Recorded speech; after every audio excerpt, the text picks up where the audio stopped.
Hello and welcome to another episode of Breaking the Guard. On today's episode, the theme I want to explore is it possible to be too relaxed when under pressure? And the answer, in my opinion, is yes, which is what we saw in the UFC 319 main event, and then perhaps even one of the other main event fights as well. Obviously, I'm going to spoil a lot of things, so if you want to watch UFC 319, go ahead and watch it. Don't watch this yet. Otherwise, let's start off with some of the undercard fights first. Take a cheat sheet. Look here, and if you saw my picks, I didn't do that great, but I did get the first one right.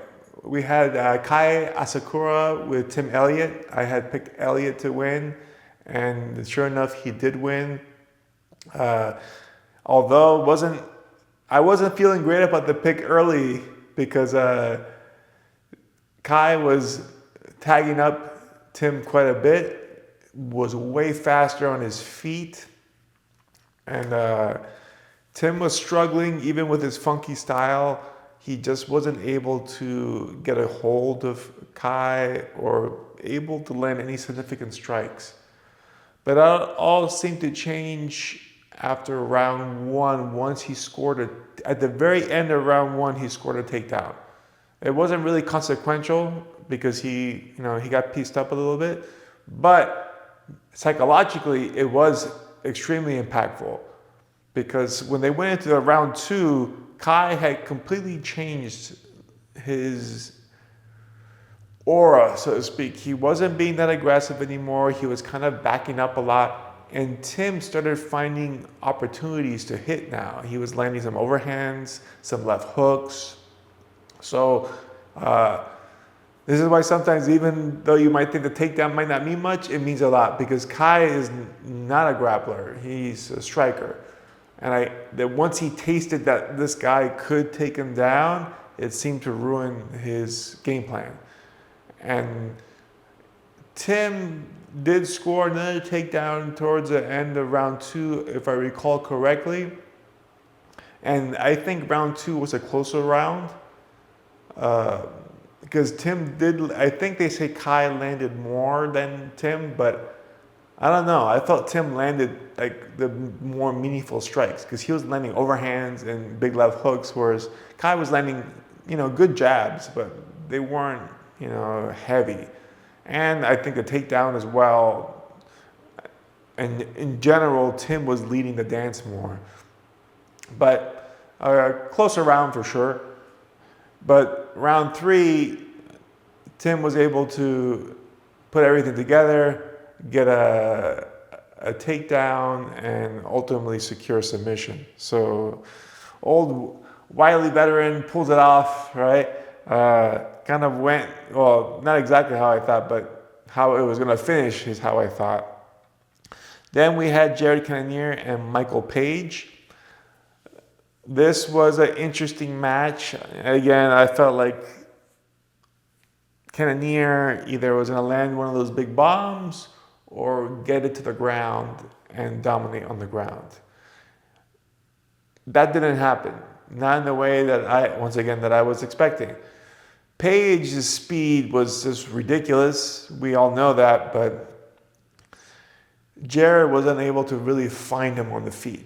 He was just totally lost. And Page did land some really clean strikes. He is great at showing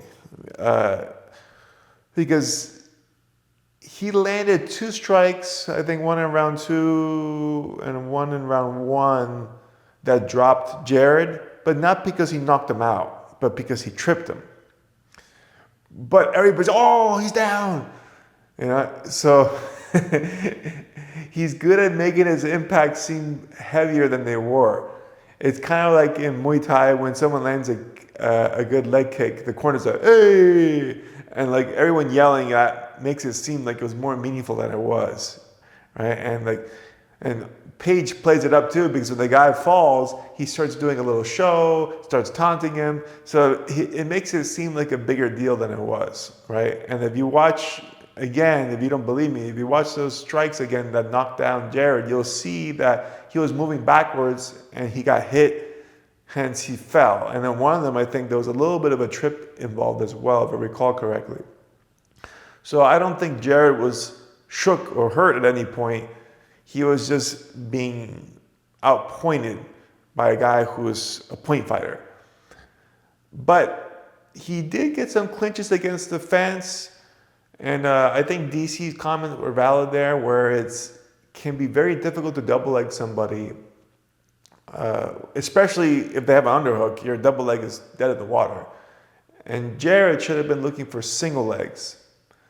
Not like obviously a low single, but like DC had a good plan, like high crotch singles, whether the head's inside or outside, are much easier to lift up when you're at the crease of the hip, especially against the cage, versus a double, because you're a lot more extended off that double since you're trying to get down to the knees, and if there's an underhook, you can't even do it. So he did get one inside trip, but he wasn't able to really stick it because Page got up almost immediately. Page showed that he could wrestle up as long as he wasn't flat, right? However, the fight pretty much went the same way until round 3, where Jared was able to get. It looked like Page was a little restless in that he wasn't getting the finish, so he got really aggressive in round 3. And Jared was able to take advantage of that, get him down.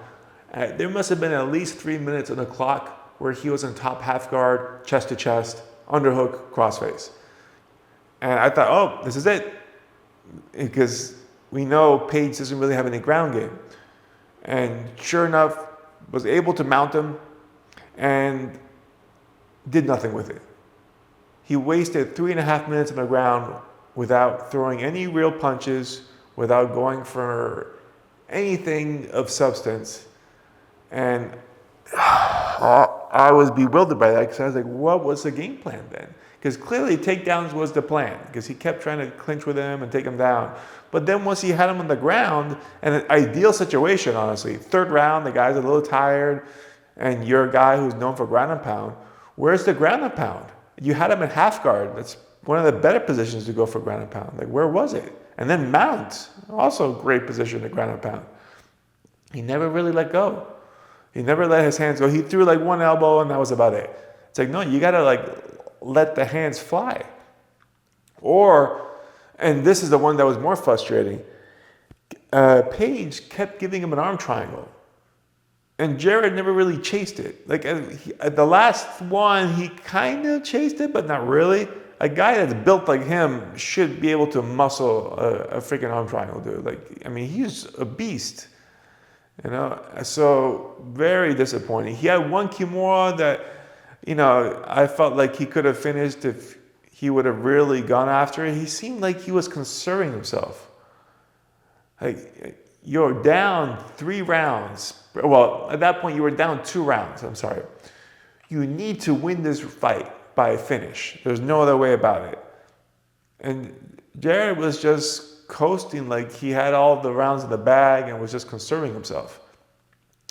That's one of the ones where I felt like a little too relaxed under pressure there. Like, you're under the gun. You got to take this guy out, man. You got to take some chances. And I understand, like, okay, I don't want to let this guy pop up right away.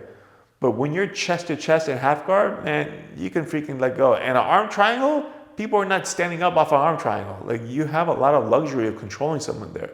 That would have been, to me, the go-to. And then he had him mounted at one point with the arm triangle. I was like, Jesus, come on, man. It's crazy the lack of grappling that some of these top-level MMA guys have. And Jared's been in the game for a long time, as has Page. But Page has the excuse that he's just a striker. And okay, I think it's a terrible excuse, but whatever. But Jared, especially with the game plan of wanting to be on top, man, you really fumbled the bag there. I honestly don't understand it. So crazy to me. Then we had Carlo Prates, and Geoff Neal. This was an interesting fight. Geoff started off doing okay. But clearly he wasn't going for takedowns. So it's just like all striking. And then Prate started to take over. He was starting to land all the significant strikes, started to do some serious damage. And at one point, what was it? Oh yeah, it looked like it was closing 10 seconds. You hear the tuk tuk tuk, the little hammer signifying the 10 seconds. And it looked like Geoff was getting a little close to him.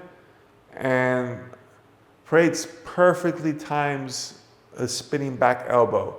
Poof, KOs him dead right before the bell rings. Like you see a Geoff drops, the ref steps in, the bell rings. Just a crazy finish. And yeah, this very good timing and the setup, because he saw that Geoff was pressuring into him and was able to roll off of it. And there's not that many spinning back knockouts, back elbow knockouts. I believe they said there were 8, so this was the 9th one.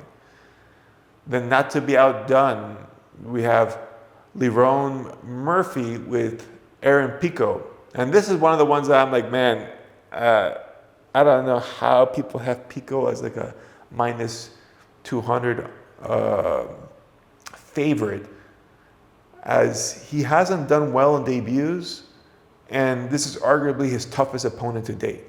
And Lerone is undefeated in the UFC, and I think he has I think he has an 8-0 streak.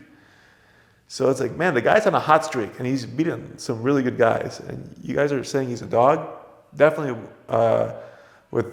threw money on that. And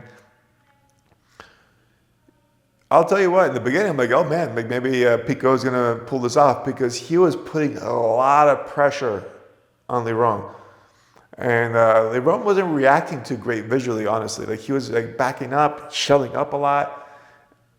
And Aaron was hitting him to the body, throwing good strikes everywhere. Lots of great pressure, scored some early takedowns, almost got the back a couple times. So Pico was all over him. But Lerone was able to get up to his feet. He was able to defend himself, wrestle up, land a couple of strikes of his own. But just at one point, Aaron's pressuring him really heavy. Lerone's almost against the wall. And as Aaron's stepping in, another spinning back elbow, knockout. And again, this one was worse because he was dead. He didn't get up right away. In fact, like he couldn't come up to get the decision called. He was out cold bad, which is crazy because it was 2 spinning back elbow knockouts within 10 minutes of each other, comprising 20% of all spinning back elbows in UFC history. And this is, UFC 319, but with all the intermediary events, there's over 300 UFCs easily. Pretty crazy. And definitely puts Lerone in the title picture conversation. I think they're saying that he's going to be going for the title shot now against Alex. So well-deserved. And like I said, it sucks for Pico because he did look great. But like I said, like track record-wise, he seems to have always dropped the ball on these debuts. And hopefully he can build up because he looks talented. Like very fast, obviously great wrestling, great boxing also. Just made a small error that became catastrophic, right? Finally, main event of the evening, Khamzat Chimaev and Dricus du Plessis. This fight did not go the way I thought it was going to go at all. I know Khamzat was coming in as the favorite and arguably the better wrestler, grappler. It's just the level of it was shocking. Khamzat took down Dricus in 5 seconds. 5 seconds. It's insane. And in the UFC at that level, getting someone down on the ground in just 5 seconds is wild. And it's as if Dricus had no wrestling defense whatsoever. He sold out for a guillotine immediately and got his guard passed immediately and got crucifixed immediately. Like, it was such, you always think he threw a fight. It was so dominant. But the other odd thing was that Khamzat, besides being in a crucifix for like 2 minutes, did 0 damage. He just kind of pitter-pattered and didn't really seem to go for the kill. And you could see that Dricus is like trying to bridge, trying to escape his arm. It looked like his arm was out on a few occasions, but I'm guessing there was this good squeeze pressure on the thighs of Khamzat. So it took him a long time to be able to free himself from that crucifix. And he pretty much ended the round on his back. And I think it might have been bottom half guard or bottom side control. And you could see that Dricus was not really concerned. He was smiling. And he goes to his corner, didn't do anything to me, didn't hurt, I feel great. Very positive. Round 2 starts. Takedown within 30 seconds. And again, he just got run over. He like sprawled, but didn't stuff the head, and then Khamzat cut the corner, took him down. It looked like I'm not seeing anything Khamzat doing is like, oh, this is so high level. It's more like Dricus not knowing basic wrestling defense, which I'm pretty sure he hasn't been taken down this easily ever. So I just assumed that his wrestling was good. But then again, the people that he's fought didn't try to take him down. So if I'm thinking of Sean Strickland, because I'm like, Sean has good wrestling. It's like, if you ever even tried to take him down, you would have probably taken him down, because Khamzat's not doing anything magical here. You know? And this is when I say fighters are dumb. Like, they fight with their ego, because like otherwise, if Khamzat's not doing anything that I don't think Strickland could have done or any previous opponent could have done to Dricus. There was no super fast shot or like crazy setup. It was just a shot from the outside that ran him over. It seems insane to me that this is how this guy was bested. And I'm not going to break down each round, but you had 4 rounds of the same thing where within 30 seconds of each round, Dricus was taken down, crucifixed repeatedly, and pitter-pattered repeatedly. What's interesting, and by the way, Dricus is never demotivated in the corner. He's always saying, I got this, I feel good. I feel like Khamzat looked a little deflated in the sense that he thought this guy would want to be put away.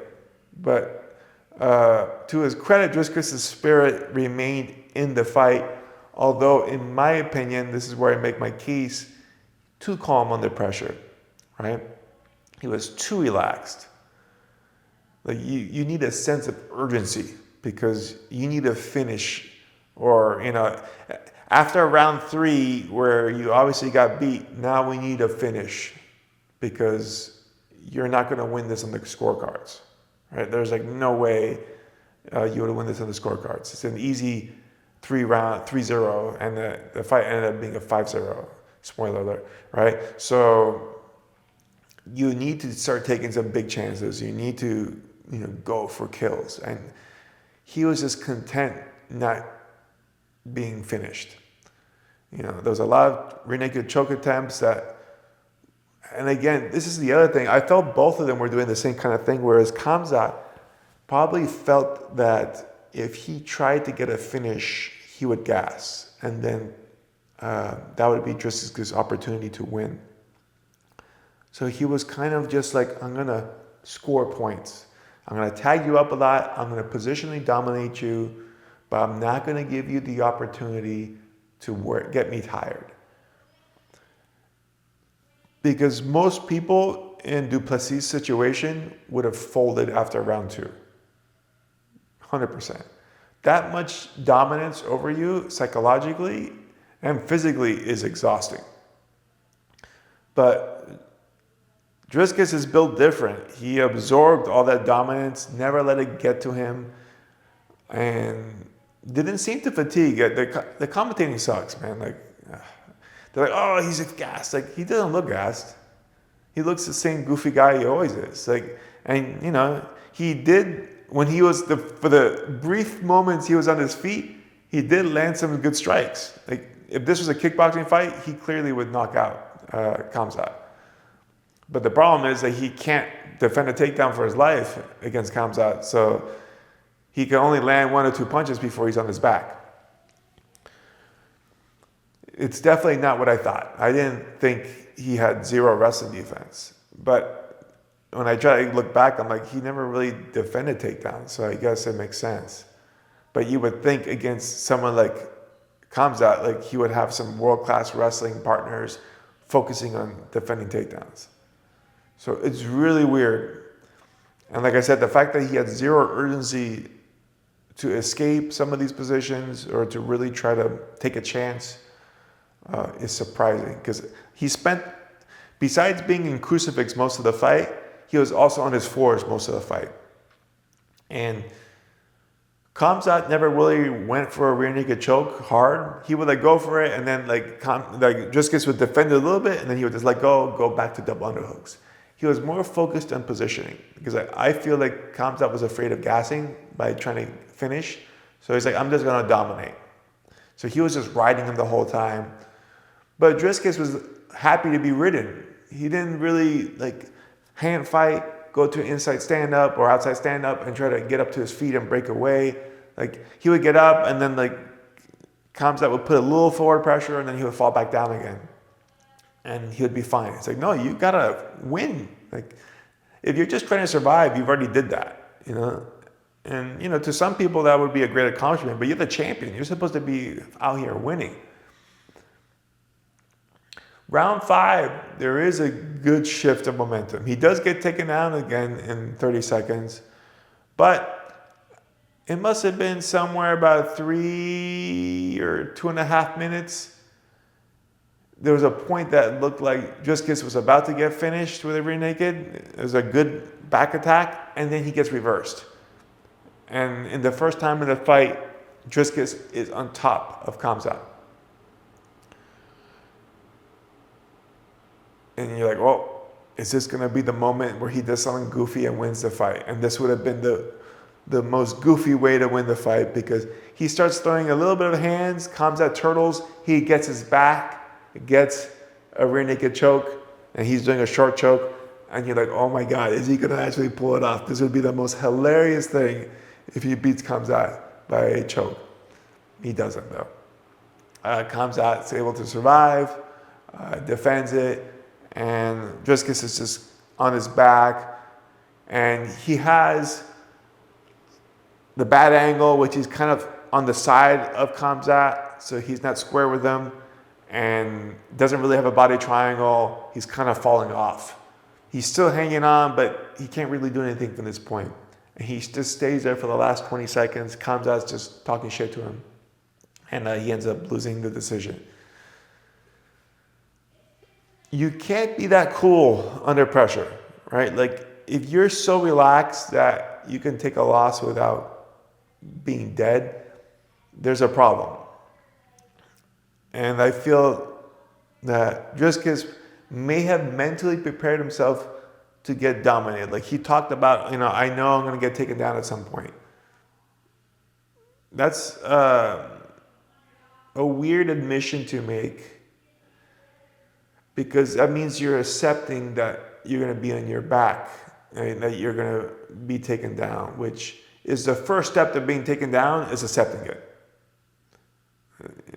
Psychological trick here. If your opponent thinks that you can take him down, you are going to take him down. You, as a wrestler, the big part of the battle is psychological, that you're in denial that it's even possible for your opponent to be taken down. You might say at some point I might end up on my back, like I slip up a banana peel or something like that. But you can't just say, oh yeah, he's a better wrestler than me, he's going to take me down. Because you're not going to fight the takedowns then. Right? Because you're just going to be, I knew this was going to happen, and let it happen. A big part of wrestling is that you're in denial that this guy can take you down, just like in guard passing, right? Like if you're like, oh, this guy can pass my guard whenever he wants, how hard are you going to defend the guard pass then? Like you see him knee cutting, you're like, oh, I knew this could happen, and you just let it happen. And that's exactly what happened. Like every takedown was very poorly fought.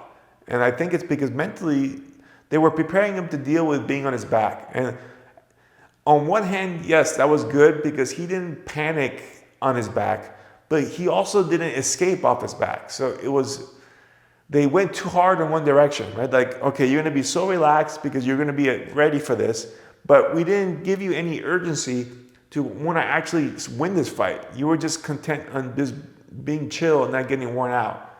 Especially when the converse was that Khamzat was like, I'm not going to blow my load here. I'm not going to try to finish him.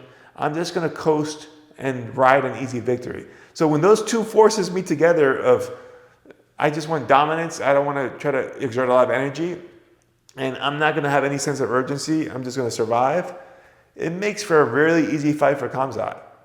Right? And that's what we had.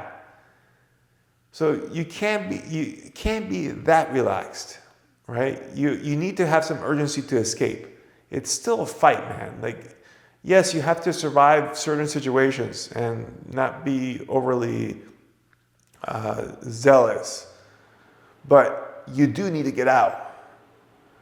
And Driscus was saved a few times by the referees in getting stand-ups that were, kind of BS. Khamzat at one point was inside Driscus's guard and throwing some body shots, and they stood him up. And I understand, the UFC is trying to be entertaining for the fans, and this was almost all groundwork, very non-exciting groundwork because, again, Khamzat wasn't going for finishes. But it's still a fight, man. So it's kind of gay to like stand somebody up off like a crucifix or something like that. It's like, come on, dude. Like, it's the onus is on the bottom guy to get up, not the top guy. But it didn't really change anything. I'm just saying that Driscus didn't do himself any favors. He was too cool, too comfortable. He needed to make himself a little uncomfortable, and he needed to push. He did go for it when he had that brief moment, but that wasn't enough, right? Like if your Hail Mary is going to be the last minute of the fight, you had 24 minutes before that, man, and you're going to wait for the last minute, you're procrastinating. Like, I don't know. So I feel like this is a learning lesson for a lot of fighters, if you didn't take it here, which is being totally unfazed and having zero urgency in trying to finish a fight is a problem. There should be some pressure because you need it in order to push yourself to do the things that are going to suck. Because understand, getting out of a crucifix is not fun. There's no easy way of doing it. It's a lot of bridging and, trying to shake your arm out.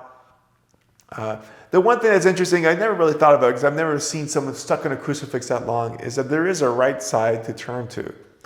And you learn it just by watching this fight because Driscus is in a crucifix for like half the fight.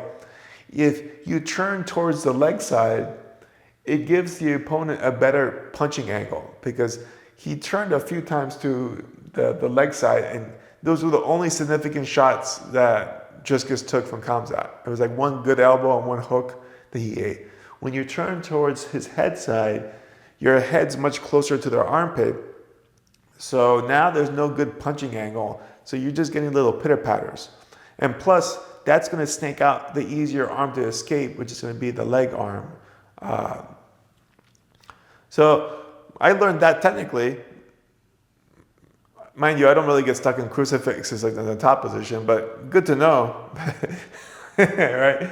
There is a right side to position your head to not get beaten up too much. The other thing I would say is that as the top guy, like Khamzat, you are the champion now. You won it in the worst possible way. You dragged on a 25-minute fight in the most boring circumstances possible. You're not going to be a big favorite. Like even in his, like I don't know how Chicago is Khamzat's town because Dricus was being booed and Khamzat came out to big cheers in all the, the press conferences and into the fight, which is kind of wild. But he was getting booed in the fight because when they stood him up, the crowd was cheering. So even his crowd was tired of his fighting. So he does play a heel, so it probably can work for him. But he might not get that many people wanting to watch his fights if he's going to fight like this. And this seems to be very atypical of him. I think he did respect the durability and the toughness of Dricus a little bit too much. I understand not going for the kill in round 1, 2, or 3, but around 4 and 5, you gotta try to put the guy away if you're dominating him that much, right? And I'm not saying like go 100%, but like maybe 60 at least, because I'm telling you, the ground and pound was like 20%. This would be the ground and pound I would do if I was sparring. Let's put it that way. If I got a crucifix from somebody in sparring, I'm putting as much damage as Khamzat was, which is just like.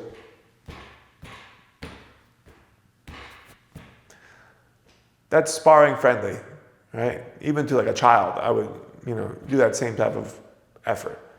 I mean, you got to put a little bit more than that, my friend, like, come on. And, it was just a really dead way to end the fight because the fight card, because all the other fights were pretty exciting. Undercard, there was some good bangers, some finishes, some upsets. Main event had a lot of good fights. The main card, but the main event was awful. A real underperformance by both athletes, in my opinion. Khamzat got the job done, but it wasn't pretty, in my opinion, and it wasn't clean. I think he should have been able to finish this guy. With the amount of dominance that you had, if you can have someone in the crucifix for like 15 minutes in a fight, man, they should have been done. It's just beyond me how this wasn't finished. So, weird fight. And again, perhaps, like I said, two people that were a little bit too cool under pressure. Like Khamzat's like, I can just coast this, not a big deal. And Dricus like, I don't need to escape this. I can just sit here and survive. Like, no, you need some pressure, guys. Like, you're in the fight business. Your ultimate goal is to kill this guy, or be killed. You got to get out of here. Or you got to get out of here by either finishing the fight or by escaping the position, right? So pretty disappointing, those two guys, because normally they're finishers. So it's weird that you get two guys that get lots of finishes that get one of the most boring fights in UFC middleweight history,